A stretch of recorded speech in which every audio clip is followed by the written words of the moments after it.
Today on Clear Your Clutter Inside and Out, we're talking about creating strong, energetic boundaries. What are energetic archetypes? How easily can your spiritual body get permeated? Are you aware of other people's energy that might be in your space? Learn tips for creating healthy and strong energetic boundaries as we continue our month, focusing on growing into who you're meant to be. Do you control your clutter, or does your clutter control you? On Clear Your Clutter Inside and Out, we'll teach you awareness as well as action steps to create change in your life. Come on, let's get started. Today's episode was inspired by a few things. Boundaries are so incredibly important. If you're sensitive, big-hearted, you can easily get your boundaries crossed. And it might be something that you can't easily navigate. I used to be a doormat. Before I started a lot of my studying, I wouldn't have thought of the energetic component of setting boundaries. And it's interesting how life works out. We have a guest today. I'm super excited. And I had my annual reading that I do with Judy, and we were talking about boundaries. And I'm like, you know what? I feel like my boundaries are pretty good, but it was the energetic boundaries that were kind of wah wah. Had a neighbor sent us a email and said, just as are being harassed in our neighborhood, I feel like I'm losing my mind because I can't believe that adults do this incredibly passive aggressive stuff. Be hopefully out at as close to 2 years as possible. On Christmas Eve/Christmas Day, so at like 12:10 in the morning on Christmas Day, they come doing the slow roll. Now, if this was an episode of The Closer or any criminal like Law and Order, dun dun, they would be spraying the house with gunfire. And so they keep doing this to harass.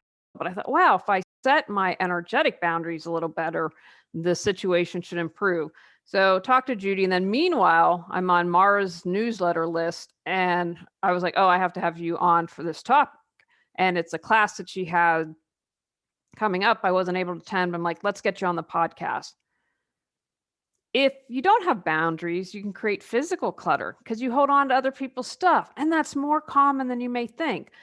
I tell the story often because I think it's such a great illustration that when I was first starting my business, I had a client who did furniture restoration and he had these huge armoires, 3 of them. And I said, well, what are these? Oh, I'm holding on to those from someone. Now, his whole area is set up for him to make his income, to make his living. And they had these 3 huge armoires. And it was more than just a physical clutter. It was a boundaries, not being able to say no.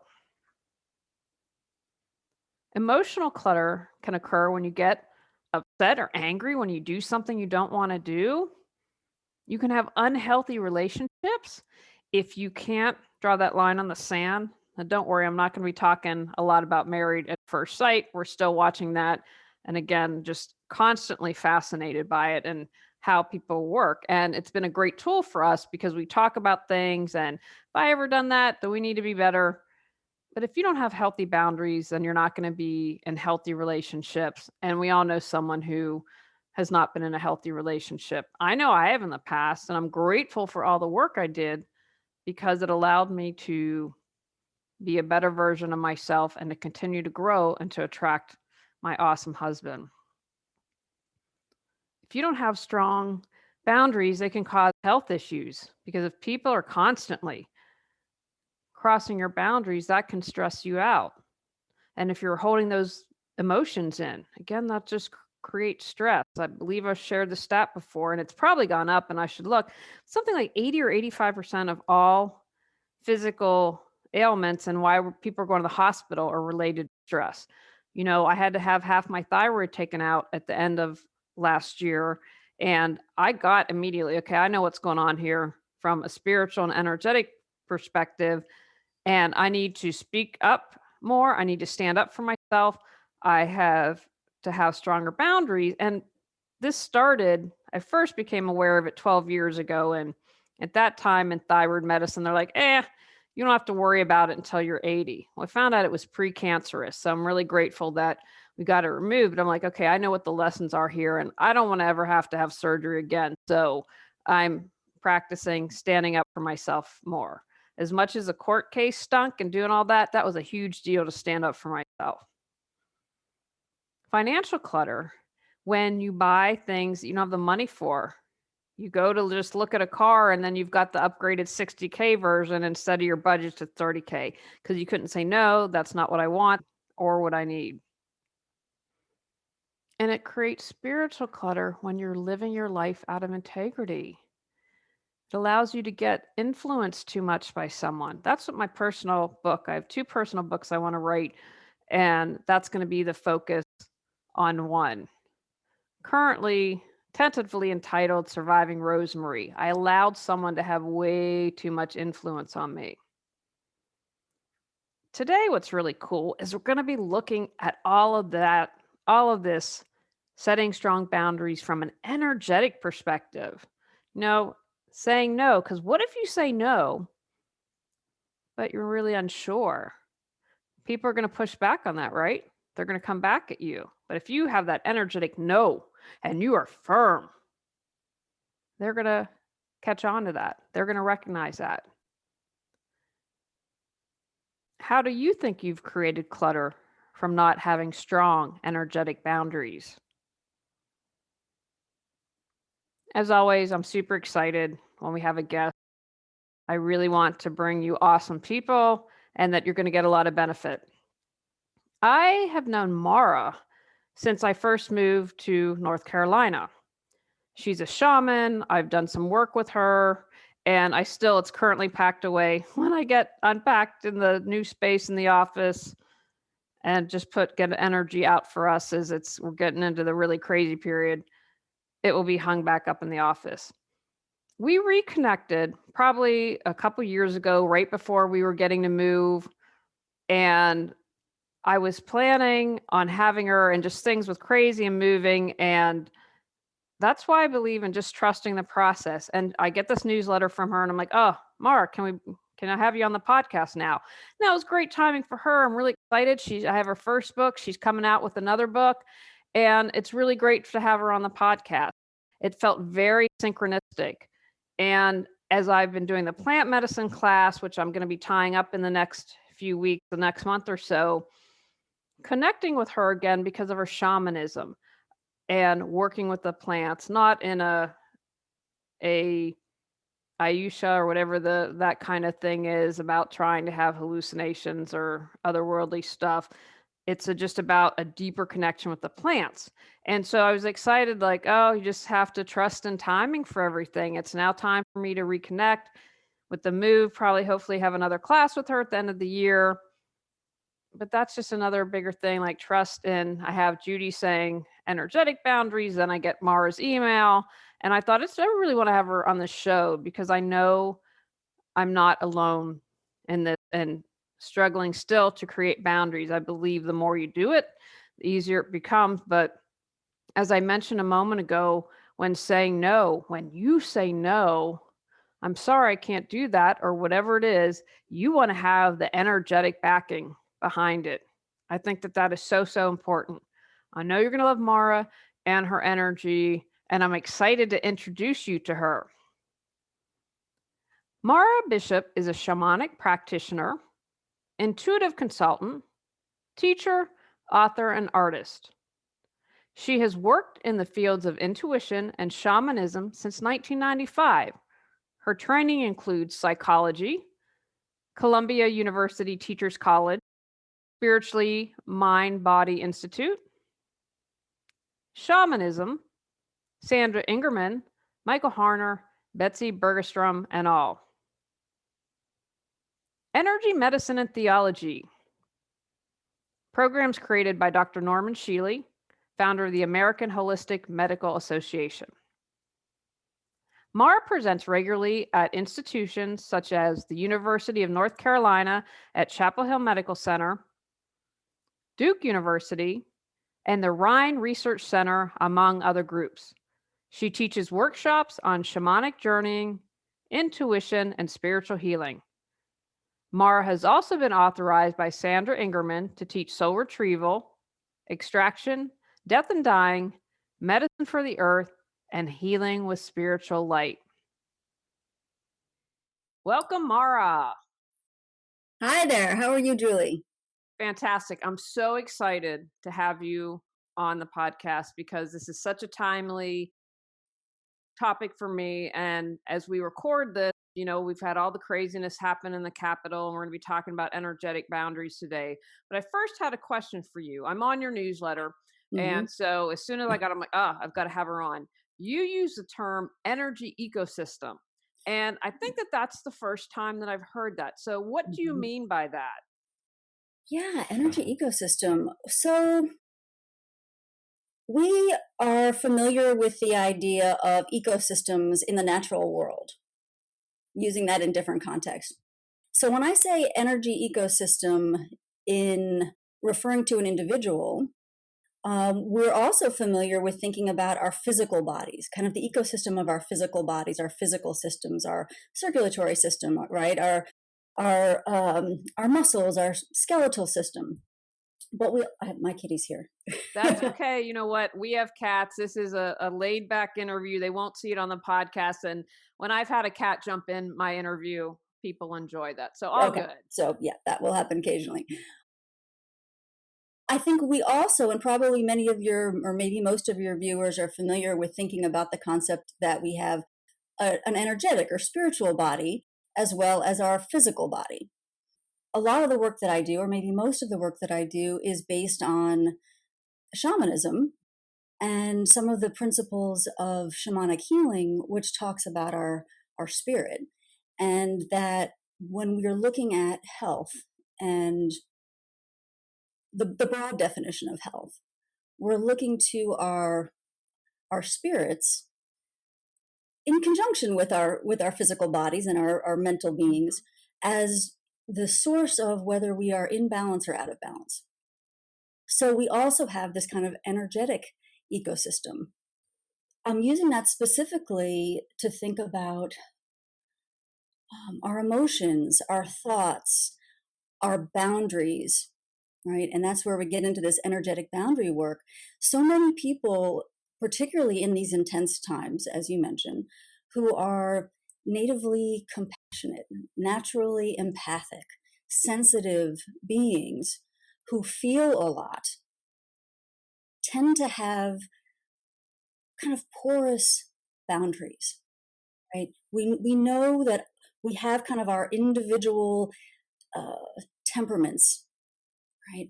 But we also perceive a lot of other people's ecosystems, right? So we have our own individual energetic ecosystem, the way we feel, interacting with our bodies, with our minds all the time.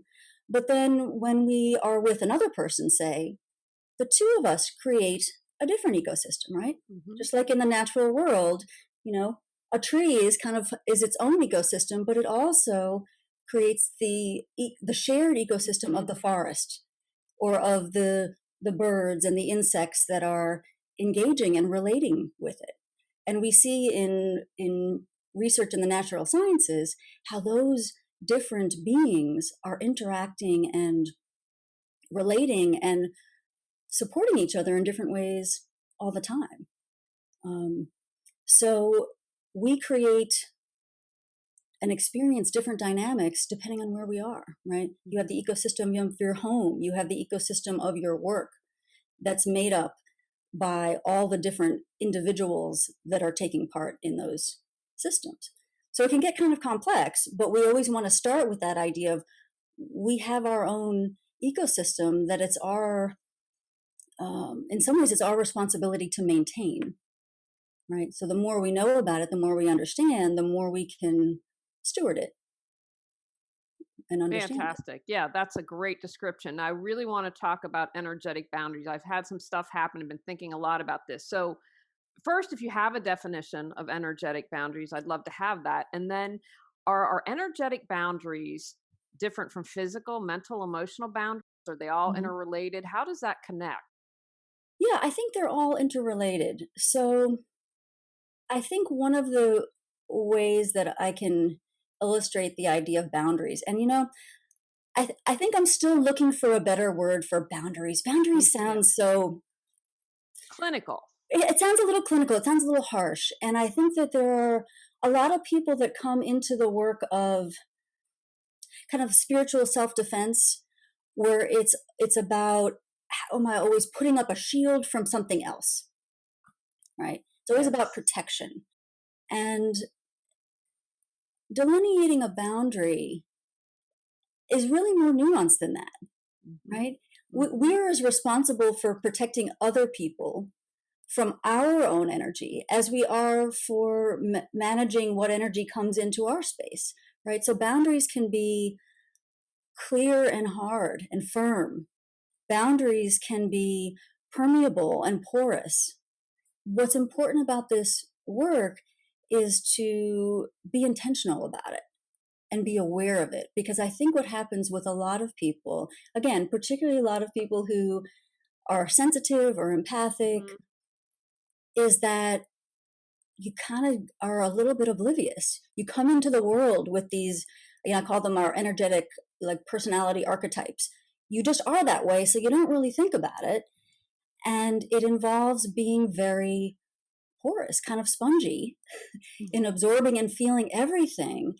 And you don't necessarily realize that you have a choice, that you can adjust whether you want to be feeling and perceiving everything around you, or that maybe there are times where you want to set a firmer, less permeable boundary energetically, physically, just the way we do physically. So, one of the analogies that I use is thinking about our boundaries the way we think about our home, Hmm. right? When you're in your home space, we close our doors, we close our windows, we have a choice if we're going to leave our home, if we lock the door or we leave the door open, right? We don't just leave everything wide open all the time for people to come in and out at will.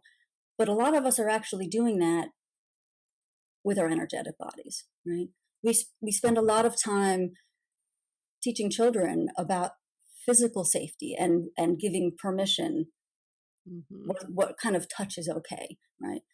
But the same holds for energetic space and emotional boundaries. Does it start in the energetic field? And I'll give you an example. So we had to call the police regarding our neighbors. We're being harassed. Mm, And this happened after we had talked and about setting up the interview. And so when I was thinking about this, I thought, well, because I feel like in some ways we have physical things that we've done. And then I thought, but if maybe I or we are not setting strong energy, this has to be a clear. I love mm, that you talk about choice because things change, people change. We don't always want that hard line in the sand because that's not right. a good thing. But like in this particular instance, because they keep pushing up against my boundaries. Hmm. So then are my, for lack of a better term, weak or permeable, as you say. So would I Mm, want to strengthen the energetic and for other people listening, if they feel they've created maybe a strong mental or emotional or physical boundary, but they're not doing it energetically, is then it could be like, yeah, all that work, it's kind of pointless. Is that making right. sense? Absolutely. They all work together, right? So this is not kind of a magical thinking concept where, you know what, if I just believe that I have this, bubble around myself, then nothing can harm me, but I'm not going to take any practical steps, Right. right? That Hmm. I don't. That's not how I work. Yeah, I'm practical, but I also think that there's tremendous power in um, our intention and our even in our imagination and in visualizing. I mean, there's all sorts of research out there that Hmm. shows when we use our mind, our intention, and our imagination to visualize things about our body. You look at sports, athletes who run through their whatever their routine is before they do it, are able to perform better. There are some exercises that I do in my energy ecosystem class where people are sitting there and they're purely using their imagination, but they get a physiological response in their bodies. And so it's kind of a layering of when you need to set a boundary, such as your example with your neighbor, You want to take practical steps. You want to take energetic, cognitive, emotional steps, right? All of those things layer up together. And, for many people, the first step is thinking about their own energetic personality, their kind of native way of engaging themselves and the world and other people, and understanding what their typical reactions and reflexes are, right? Because we're very different. Some people walk into a room and they are, just like the classic introvert extrovert dichotomy.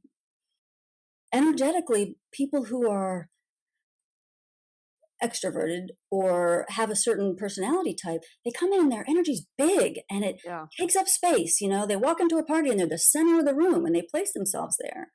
Other people are going to have a different temperament energetically and personality wise, where they hold their energy in a more contained way. And there are all sorts of misunderstandings that happen between people of those two types because the energy is received differently, right? To a person who is reserved or who is holding their energy close, that big energy can feel very overwhelming, very dominant, very kind of oppressive and off-putting. The inverse, people who are introverted always get these labels like you're being aloof or shy or cold, and we get into these kind of again, misunderstandings in relationships where it's just we're different. But if we start to understand how each person is just in their natural state, we don't take it personally, right? So we can be better in managing our relationships when we understand ourselves, right? What we bring.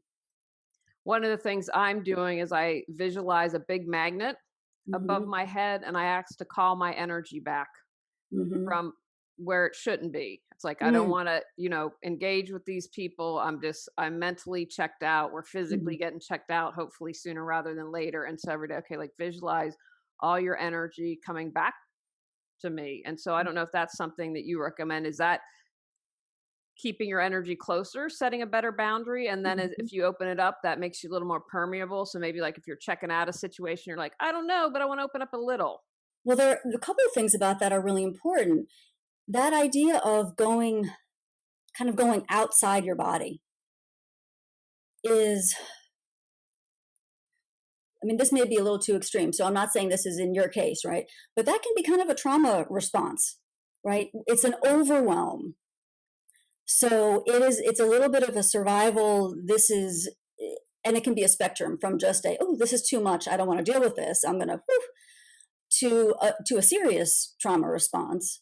And in the shamanic world, this is one of the areas where we can become really imbalanced, and we want to do a certain kind of remedy for that to help bring somebody's spirit back into their body. But it does two things, right? On the one hand, it helps us we think it's helping us survive that situation, right? Again, survive meaning just like, I can't handle this dinner, I don't want to pay attention, to like survive something very serious. Right. But it's a bit of a double whammy, which is you're not present to really perceive what's going on and react accordingly. So one of the things that we want to do when we're paying attention to getting a better sense of our own energetic boundaries and how we want to adjust them, a lot of people, as I said, feel like they're wide open and that's how they've got to stay. We don't want to do the flip side either. We don't want to have this kind of snapback response, which is I'm impermeable, I'm oblivious, right? I'm shut down and I'm disconnected, which is what happens when people get burned out. So I've got a course coming up that I'm about to record for Sounds True, which is really about this whole idea of burnout. How do we stay present and use all of the receptors that we have and all of our sensitivities, but not get so overwhelmed that we burn out? Because what happens when we burn out is we kind of go to the opposite extreme. So when we check out in the way that you're describing, is we lose our ability to know, how do we react appropriately in this situation? Is this an instance where we really need to leave, that our best recourse is to get out, or our best recourse is to react, or our best recourse is to just say, oh, I'm going to kind of create a more protective screen. I'm going to make my energetic perimeter less permeable. And those are some of the tools that we have in the energy ecosystem classes. When you want to be less permeable but still present, what do you do? Do you wonder about your chakras?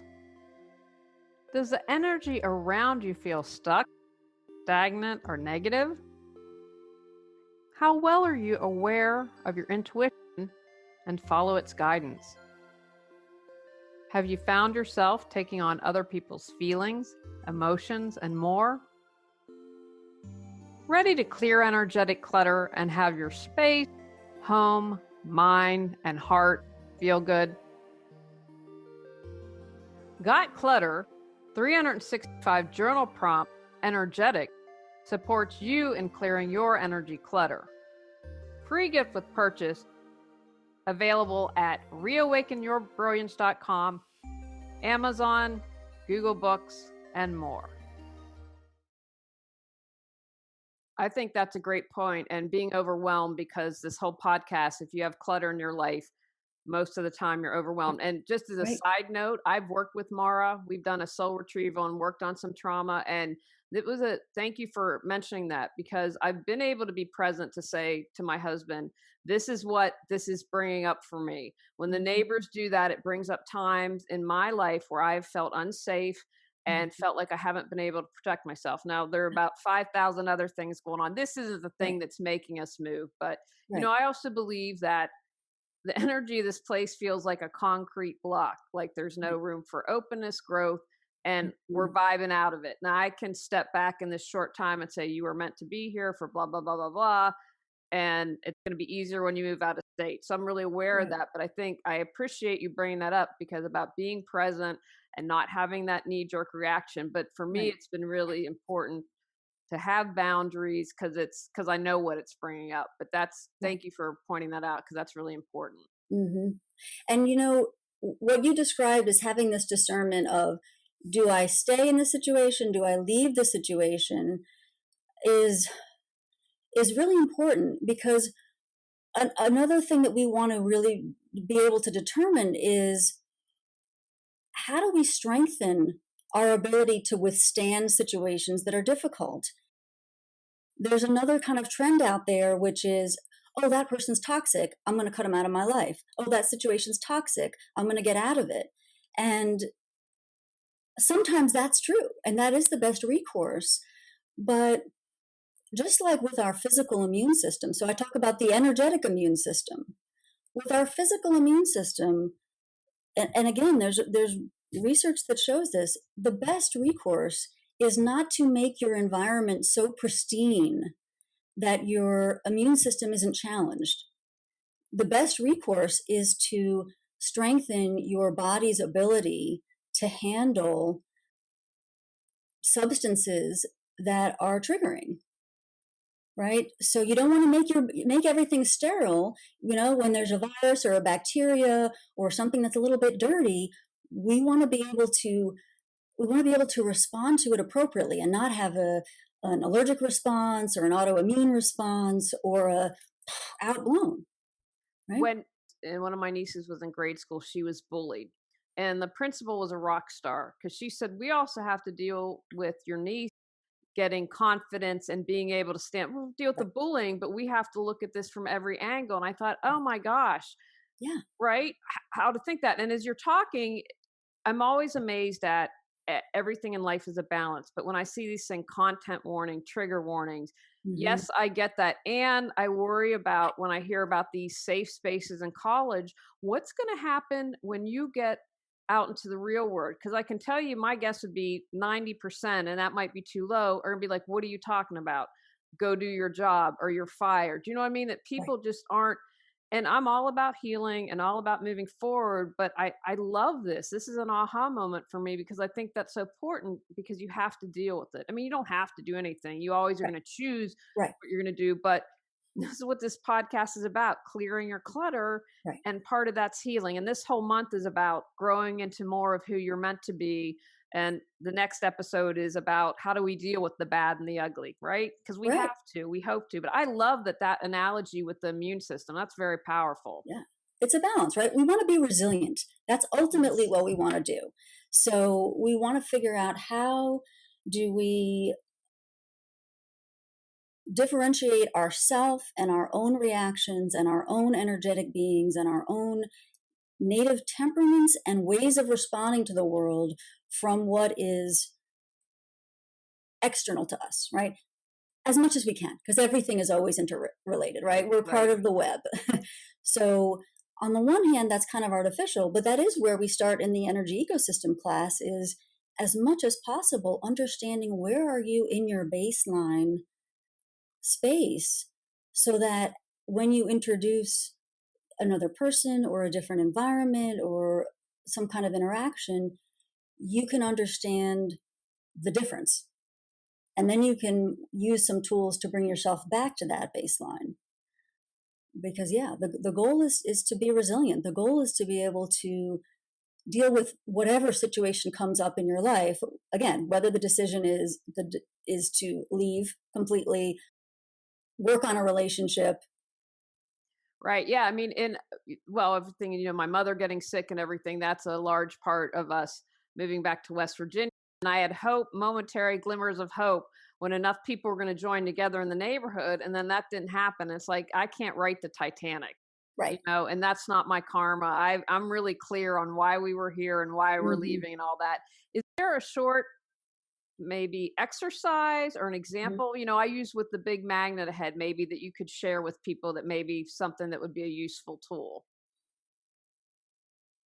No worries if you can't. I know. Yeah, well, there are tons of useful tools, and I'm trying to think of, the baseline I always come back to is coming back into your own space and your own light, and working out from there with the practical decisions and boundaries that you're going to set from there. So going back to filling with your own light. So I think that the putting yourself in a cocoon, putting yourself in a bowl, like those classic self-protection measures are good, but how we balance that with strengthening from the inside. Mm, So again, I think my approach is a little bit, it goes to the same as the building up your energetic immune system rather than putting on. It's a combination. And I do work with this idea of kind of an energetic wardrobe, dressing for the weather. So I think I would start with envisioning yourself filled with your own light, not even calling on light, but, and again, use your imagination, mm-hmm. but filling from the inside out. I think more than anything else, if we can strengthen from the inside and be so full of our own energy, there's no spaces left for something else to come in that isn't ours. So Okay, that so I think, would, yeah, I love that. So that would be help us set an energetic boundary, but also boost our energetic immune system, right? It's right, kind of a twofer. absolutely. That would be the start, from whatever we're doing, and then yes, then we layer on having different kinds of tools to strengthen from the outside. But I think that is the starting point, is to really feel that sense of our inner light being full. That whole idea of nature not tolerating a vacuum, right? We don't want to have a vacuum in there. We want to be full from Right. the inside out. We want to have a strong immune system. Um, and then practically not confusing compassion and being a spiritual person with being unable to set firm, practical boundaries.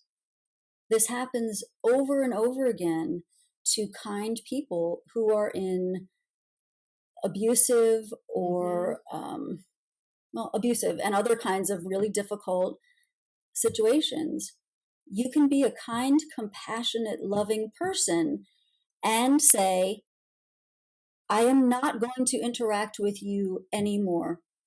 And there are consequences for the actions that you've taken to another person. It doesn't mean you're not spiritual. It doesn't mean that you can't have compassion and love for another human being and also say no more. That's okay. I think people have a very hard time with that, and it's important. I was interviewed last night from a nice gentleman in Australia, and he brought that up and he's like, "Well, can you say no?" And I said, "Absolutely." And I said, "It doesn't make you less than. And if it's someone you can love, you can say, I need a break from you right now." Mm-hmm. I took a social media drives me nuts. I'd like to go back. If I didn't have a business, I'd be off social media. So about this was at the end of October, someone who I've known since grade school just went all the time. I'm like, "You haven't posted on my wall for years. I never talked to you. So now you're bringing all your anger." Oh, And so like, next day I posted and I said, "I'm going to take a break from Facebook." And I said, because when someone just brings all their hatred and anger and focuses it on me, and one, I said, they obviously are in a place of pain mm-hmm. that they need to feel the need to feel to do this. And then two, I can muster no compassion for Right, this person in this moment. And I said, I don't want to be in that space. So right. what that's telling me is it is time to get off of social media and I'm going to Mm-hmm. be taking a break. Now, as we raise our vibration, people either join us or they go away. And he and his Mm-hmm. wife unfriended me. I'm like, bye, thank you. Mm-hmm. I don't even want that. Ugh, I just don't. And again, saying like, I can say, I understand that you need to heal and I'm going to have a strong boundary. Now, in Right. that situation, I have to tell you, I loved it. I was off like 6 weeks and boy, did it make a difference. And the next day I got an email from someone and it was just kind of reaffirming that. But I thought, what is it that I need to do? And I've started to unfollow or unfriend you. I don't want that. And I'm Mm-hmm. not, you're right. I'm a spiritual person Mm-hmm. and I can have a boundary. So I'm really excited that you mentioned that because I think Yeah. that's so important. And I think Yeah. especially those of us that have huge hearts and then feel guilty. Oh, I Right. can't do this. Right. And it doesn't mean that you're better than anyone, Right. Exactly. right? It doesn't have to be from this place of, oh, okay, I am more elevated than you, and that's not what you're saying. But like we can all be in our own places. But I do think sometimes, I think you mentioned your gentleman from Australia. Can I say no? We are our own caretakers first and foremost. So I don't think that means that we have to place ourselves above anyone else in any way, but we are ultimately responsible for ourselves and our well-being. So I think we are not we are out of balance if we also place ourselves below other people and Yes. allow other people to abuse us. And so yeah, so part of that goes to what we were talking about in the beginning of how do we align our actions, our words, our thoughts, our energy all together to create health and balance in our individual ecosystems and then in our relationships too, Mhm. right? That goes to having balance in a relationship. Now, you had mentioned energetic archetypes. Can Yeah, you just tell us a little bit about that, what you mean, or maybe give an example of yeah, what that would sure. look like? Yeah.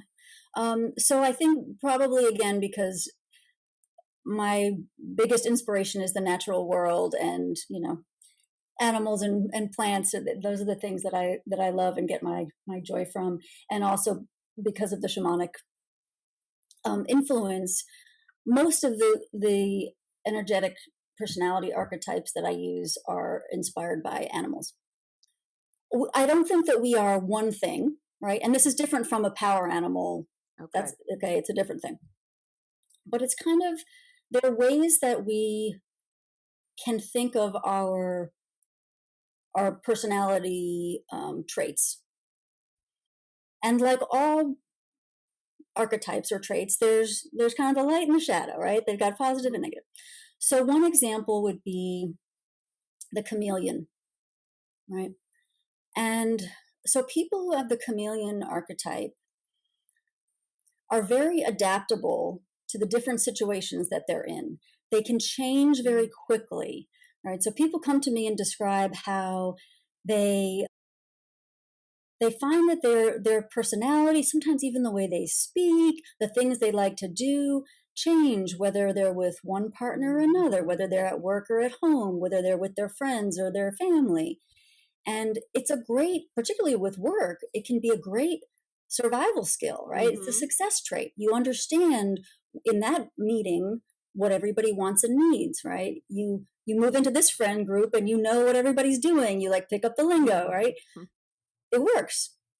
However, and the other way that this is a survival skill, and a lot of people who have this archetype have childhoods that are unpredictable and sometimes not that safe. So if you grow up in a family with an alcoholic or an abusive parent, you need to read that. You need to be quick, right? You need to know, is this where I need to blend into the background and be invisible because that person might be violent when they're coming home? Or is this the moment where I need to do something else? But you need to change, right? You need to be very attuned to what's happening around you and adjust for your own safety. The problem is, if you are so used to cycling through changing your colors, right? It's very easy to lose your core being. So that when you have the opportunity to, like, what do I want for dinner? What do I really care about doing? Who am I? Sometimes you've lost it. And it takes tremendous energy then to come back. You don't know. Another one is the puppy. Right? But we all love puppies. They're great. Yeah. You know, they're adorable, they're fun, they're loving, they're loyal. The flip side, or the challenge, if you have some of that puppy archetype, is you tend to maybe come back to people who are not that good for you, right? Yeah. Puppies tend to just, they're just going to keep coming back. They're going to forgive. They're going to roll over and show their tender little bellies, even though sometimes it's not that good for them. They might not be great at self-regulation. So that's kind of how we work with them. And in the energy ecosystem course, we go through a bunch of those different archetypes, and you can see where you might have a dominant one, or you might have 4 or 5 or 2 or 3 that really jump out at you, and you see how those may be at work in your relationships. And, if you've got somebody in your life who's a bull and somebody in your life who's this, and you see how those dynamics come together, it may be able to help you figure out how to create a healthier dynamic in that relationship.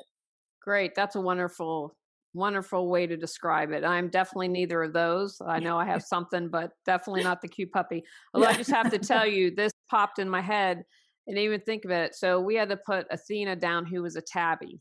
So I just feel like your little tabby there, who looks like Athena, is kind of a way of Athena saying, "Hi, Mom. I'm still around you." So I really appreciate that. This is Luna, by the way. She's adorable. She's a sweet girl, and she's a very healing kitty. She comes sometimes when I've done Reiki classes, and she will hop up on the person getting treatment, and I do her little, she's a sweetheart. Yeah, no, that's amazing. I completely believe that animals definitely help us heal. Do you have any thoughts? We've talked about bringing the light within, and if there's anything to clear when someone comes into our space, to clear the energy. I want to make sure I understand what you're saying. So when we have come So if your energy with somebody else, space, and then we feel like we're holding their energy. No, meaning like here's the example I would use. So politicians are a great example. The slime factor's there big time. Even if you, on most of them, even if you don't believe in it, you can be like, "Oh man, I just met a politician. I want to go take a shower." So if you were in a situation like that, what could someone do? I don't know if there's anything that you'd recommend. Oh, absolutely. And in the energy ecosystem class, I talk about, or the series of trainings, I talk about the 3 phases. So the clearing is the 3rd phase. And to do that regularly is important. Again, I keep coming back to this parallel with our physical bodies, our energetic bodies. And we take showers or baths most of us, hopefully, on a pretty regular basis. So what you brought up about, I want to take a shower, is actually a great analogy as far as energetic cleansing as well. And one of the things that I try and do for people to make spiritual practice and energetic cleansing easier is to pair the energetic practice with a physical thing that you're already doing. So, we're all so busy and we're trying to do so many things. So it makes it easier, right? You're not having to add multiple things. So when you're in the shower, you're already there. You already got the water coming down on you. So add in your intention and your visualization that while your body is getting physically cleansed and the grunge of the day is washing, or whenever you do it, is getting washed off you, that anything that's energetic that isn't yours or that doesn't serve you, whatever way, however you want to phrase that, in a positive, right, is washed away. And then with one important caveat, we don't want to use the natural environment as our dumping ground, right? So we don't want to say, I'm throwing all my crap into the earth, or I'm just letting all of my dirt go down into the water system. We want to transmute it somehow. So if we could add that added intention of what doesn't belong to me is washing off of me, but as it moves down into the drain or as it comes off of me, it's transmuted into, again, fill in the blank, light or sparkling energy, or it's just neutralized, or it's bubbles, or just something, whatever phrase feels right to you, that we add the intention that as it comes off of you, it's neutralized in some way. Right? Yeah. Thank you for adding that. That's really important. And I have to give a shout out to my first ever teachers because they taught me that ages ago. So I think that's a really important point. As we begin to wrap up, any other take actions or anything that you want to suggest to people? You've given us a couple of things to do or anything to remember, or if there's something I haven't touched on that you're like, hey, wait, I got to share this. The thing that I would say, honestly, is be in nature. If there's one recommendation that I could give to people as an action item for our health and well-being as individuals and as a society, is put yourself in the natural world, engage, whether that is sitting and looking out the window at the birds, if that's works for you and that's as close as you can be, if it's going outside and feeling the air on your face and taking a hike, if it is envisioning it in your mind, picturing your ideal, beautiful scene in nature and feeling all the elements. From the wilderness experience to the completely imaginary experience of nature, do that. Fantastic. Yeah. Now, I'll give you an opportunity. We will put links in the show notes and on YouTube. How can people find out about you? And I think at the end of this in March, you have a book coming out. So share whatever you want to with everyone. See, I'm a little closer. Okay, now pull it up. There we go. Perfect. There we go. So it's 365 journeys. Yeah, shamanism for every day. This is the advanced copy coming out. So this is it's a daily guide for shamanic journeying, but it can be used for meditation or prayer or contemplation. So it's got journeying instruction and kind of a background of shamanism in the beginning. And then, as the title implies, 365 prompts for journeys that you can take on your own every day with some instruction, and then also some ideas for taking the practice deeper and ceremonies that go along with the moon phases and some more information. So that does come out at the end of March, and wholespirit.com is my website, and you can find out more there about classes. I think this show will come out after my next energy ecosystem class, but I do run those periodically. It will. Well, once I'm settled and normal again, when I saw that, I was like, I need to take this. But I was like, too much going on now. That's right now. Yeah, it'll be coming out. And then, as I said, the audio version should be out next year. We're going to record it in June. So fantastic. When you're ready. Well, thank you for your time today. I appreciate it. Thank you so much, Julie. It's always a pleasure to talk to you. On our next episode, we're talking about the bad and the ugly. Go out, Clear your clutter to create the life you choose, deserve, and desire. When you clear your clutter, you can share your gifts with the world. Sign up for our free newsletter at reawakenyourbrilliance.com. If you've enjoyed Clear Your Clutter Inside and Out, please rate, review, and share us.